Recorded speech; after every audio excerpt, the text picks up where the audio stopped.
Hello दोस्तों, स्वागत है एक बार फिर से आपका आपके अपने YouTube चैनल एग्रीटेक में। मैं हूं आपका दोस्त, आपका होस्ट SK।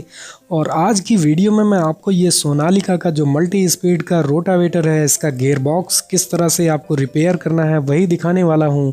तो उसके लिए हमने गियर बॉक्स को रोटावेटर से उतार लिया है और सबसे पहले खोलेंगे उस गियर बॉक्स का ये आगे वाला प्लेट, जो कि 4 नट से कसा होता है। इसी प्लेट के नीचे इंटरमीडिएट शाफ्ट लगा होता है, जो कि 30-20-9 बेरिंग से इस गियर बॉक्स में सेट होता है। तो उसको हमने खोल लिया है और प्लेट को अब निकाल लेते हैं। प्लेट को निकालने के बाद आपका ये जो इंटरमीडिएट शाफ्ट है वो आसानी से दिखने लगेगा। आप ये देख सकते हैं, इनपुट शाफ्ट को नचाने के बाद ये इंटरमीडिएट शाफ्ट पीछे के स्पीड गियर के थ्रू नाचता है, जैसा कि आप इस समय वीडियो में देख पा रहे होंगे। अब हम पीछे से इसका जो बैक प्लेट है गियर बॉक्स का, बैक प्लेट को खोलेंगे, क्योंकि हम वहाँ से स्पीड गियर जो लगा हुआ है पीछे, उस स्पीड गियर को भी निकालेंगे, क्योंकि हमें स्पीड गियर की ज़रूरत अभी नहीं है। इंटरमीडिएट और इनपुट शाफ्ट निकालने के लिए उस गियर को उसमें से निकालना पड़ेगा, जो कि पीछे सर्क्लिप के थ्रू सेट होता है। तो हम पहले इसके प्लेट को खोल लेते हैं। प्लेट को खोलने के बाद थोड़ा सा हथौड़ी से चोट करना पड़ता है, क्योंकि ये प्लेट गैस्केट के थ्रू उसमें पेस्ट रहती है। तो हम थोड़ा सा हथौड़ी से चोट कर देंगे, उसके बाद आपका प्लेट आसानी से निकल जाएगा। प्लेट निकलने के बाद आप इस गियर बॉक्स के अंदर देख सकते हैं कि स्पीड गियर कैसे सेट रहता है। ये है आपका स्पीड गियर, एक है 17 दांते का, दूसरा है 18 दांते का। इनपुट शाफ्ट में और इंटरमीडिएट शाफ्ट में लगा होता है ये, तो इसको सर्क्लिप के थ्रू लगा होता है। तो हम इसका निकाल लेंगे सर्क्लिप सबसे पहले, और उसके बाद निकालेंगे इस स्पीड गियर को। दोस्तों, स्पीड गियर निकालते वक्त आप ध्यान रखिएगा, जो छोटा वाला स्पीड गियर होता है वो हमेशा ट्रैक्टर वाले साइड ही लगा होता है। उल्टा करने से लोड बढ़ जाएगा, इस बात को आप ध्यान रखिएगा।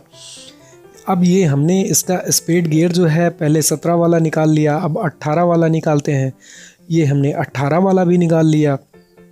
अब स्पीड गियर निकलने के बाद आप गियर बॉक्स को देख सकते हैं कि गियर बॉक्स बिल्कुल फ्री हो गया है, खाली हो गया है। इसमें आपको पीछे बेरिंग दिख रही है और एक लॉक दिख रहा है, जिस पे मैं इस हथौड़ी से चोट कर रहा हूं।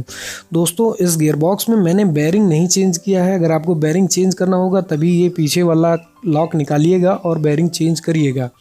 अदरवाइज़ आप सिर्फ आगे का लॉक निकालिएगा, पीछे का लॉक मत निकालिएगा। इसका बेरिंग मैंने नहीं चेंज किया है, इसलिए आपको ये एडवाइस मैं दे रहा हूँ। अब इंटरमीडिएट शाफ्ट निकाल लेंगे, क्योंकि आगे लॉक नहीं लगा होता है। पीछे लकड़ी रख के किसी तरीके से चोट कर दीजिएगा।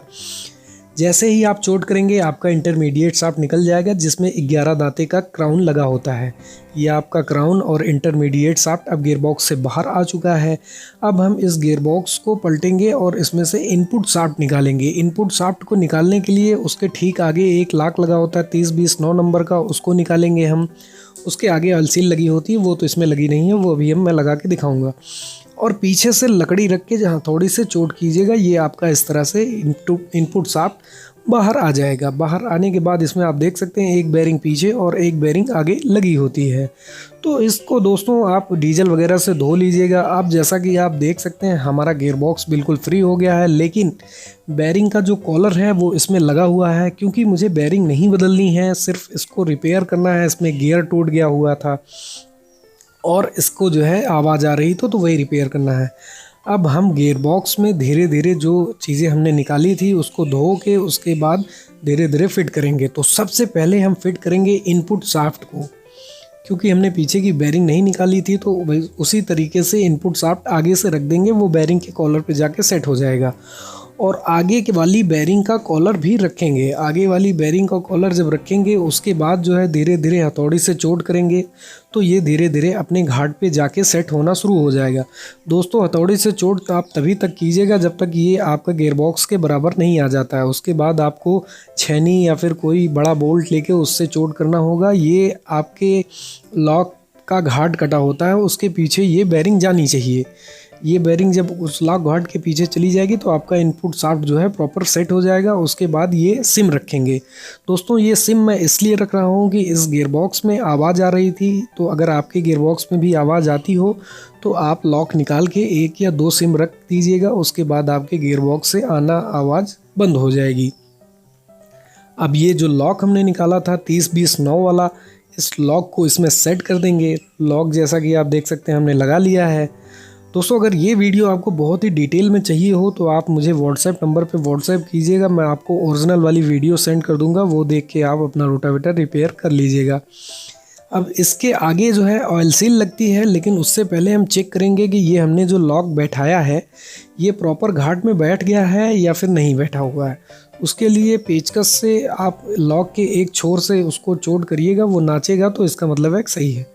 अब आप देख सकते हैं हमने बैठा लिया है। ये हमारी 40-80-10 की ऑयल सील है।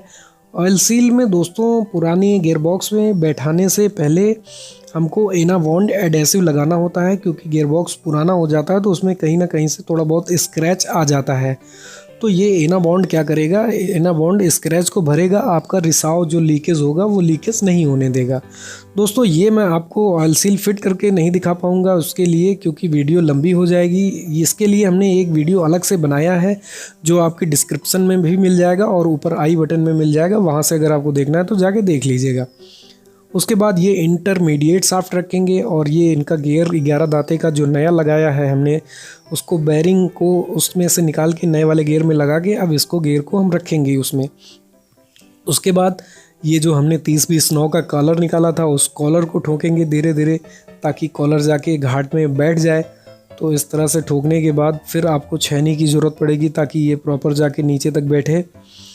तो उस तरह से चोट करके दोस्तों आप ये ध्यान रखिएगा कि इसको ठोकते वक्त आपको इंटरमीडिएट शाफ्ट चेक भी करना है कि इंटरमीडिएट शाफ्ट कहीं जाम तो नहीं हो रहा है, तो उसको आप चेक करते रहिएगा। और ये एक सिम है, इस सिम को रखना बहुत ज़्यादा ज़रूरी है। सिम रखेंगे तो गियरबॉक्स से किसी तरह की जो अगर आवाज़ आ रही है तो वो नहीं आएगी।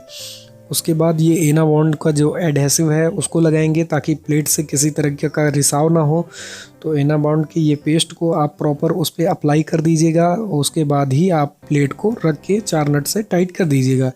ये हमारा प्लेट है, इस प्लेट को अब हम रखेंगे। प्लेट रखने के बाद जो हमने इससे नट निकाला था उस नट को टाइट कर देंगे। नट को टाइट करते वक्त दोस्तों आप ध्यान रखिएगा नट बराबर टाइट कीजिएगा और इंटरमीडिएट शाफ्ट को नचा के चेक करते रहिएगा कि कहीं आपका इंटरमीडिएट शाफ्ट जाम तो नहीं हो रहा है, क्योंकि अगर इंटरमीडिएट शाफ्ट जाम हो जाएगा तो आपका रोटावेटर लोड बता के चलेगा। तो इस बात को आप ध्यान में रखिएगा। उसके बाद आप इसका ये जो नट था चारों आप उसको टाइट कर दीजिएगा आसानी से, कोई दिक्कत नहीं आएगी। आप इंटरमीडिएट और इनपुट शाफ्ट को नचा के चेक करते रहिएगा बीच बीच में। तो अब हम देख सकते हैं हमने इसको टाइट कर लिया है धीरे धीरे करके, ये हमारा टाइट हो गया है। टाइट करने के बाद दोस्तों इसको हम पीछे की तरफ और पलटने के बाद इसका जो हमने स्पीड गियर को निकाला था उस स्पीड गियर को लगाएंगे। तो अब हमने गियर बॉक्स को पीछे की तरफ पलट लिया है। पीछे की तरफ पलटने के बाद आप देख सकते हैं ये हमारा इनपुट शाफ्ट और इंटरमीडिएट शाफ्ट दोनों दिखने लगा है। दोस्तों यहाँ पे एक गलती मैंने कर दी थी, वो ये है कि हमने इनपुट शाफ्ट पे डायरेक्ट हथौड़ी से चोट कर दिया था। तो ये गलती आप मत कीजिएगा, कोई लकड़ी का टुकड़ा वगैरह रख के ही चोट कीजिएगा, तो ये गियर वो जो बिठाने में दिक्कत आ रही वो नहीं आएगी। गियर लगाने के बाद जो हमने सर्कलिप निकाला था उस सर्कलिप को इसमें लगा देंगे और सर्कलिप इस तरह से प्रॉपर लगाइएगा कि वो उसी घाट में नाचे, नहीं तो आपका गियर फेंक देगा। तो इस बात को आप ध्यान रखिएगा। तो ये हमने सर्कलिप लगा दिया है। अब आप देख सकते हैं इनपुट शाफ्ट नचाएंगे तो इनपुट शाफ्ट के थ्रू ये गियर नाचेगा और गियर के थ्रू इंटरमीडिएट शाफ्ट भी आपका नाचेगा। अब ये हमारा जॉब कंप्लीट हो गया है। अब इसका जो बैक प्लेट है उसको कसेंगे। बैक प्लेट को कसने से पहले ये हम साफ़ करके उसके बाद एना बॉन्ड का एडेसिव लगाएंगे क्यों वो मैंने आपको पहले भी वीडियो में बताया। इसलिए लगाएंगे कि गियरबॉक्स को खुलते खुलते उसमें थोड़ा बहुत स्क्रैच जो हो जाता है, तो ये एना बॉन्ड एडेसिव आपका उस स्क्रैच को फिल कर देगा और आपका जो रिसाव किसी तरीके का अगर होने वाला होगा तो नहीं होगा। तो आप एना बॉन्ड को लगाना मत भूलिएगा।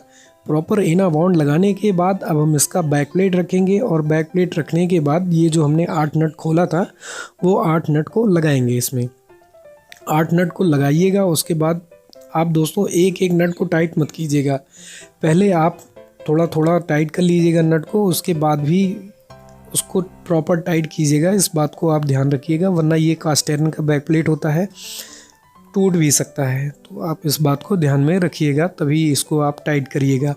तो अब हम इसको टाइट कर लेते हैं और आप भी इसी तरह से प्रॉपर टाइट कर लीजिएगा। इसके बाद आपका गियर बॉक्स रेडी हो गया है। अब इसको आप रोटावेटर पे बांध कर चला सकते हैं, किसी तरीके की आवाज़ आपके रोटावेटर के गियर बॉक्स से नहीं आएगी। गियर बॉक्स का आपका काम हो चुका है। अब इसमें 4 लीटर आप ऑयल डालना मत भूलिएगा। तो ये थी वीडियो अगर आपको पसंद आई हो तो वीडियो को लाइक और चैनल को सब्सक्राइब कीजिएगा। आपसे फिर मुलाकात होगी कुछ इसी तरह के नए वीडियो में।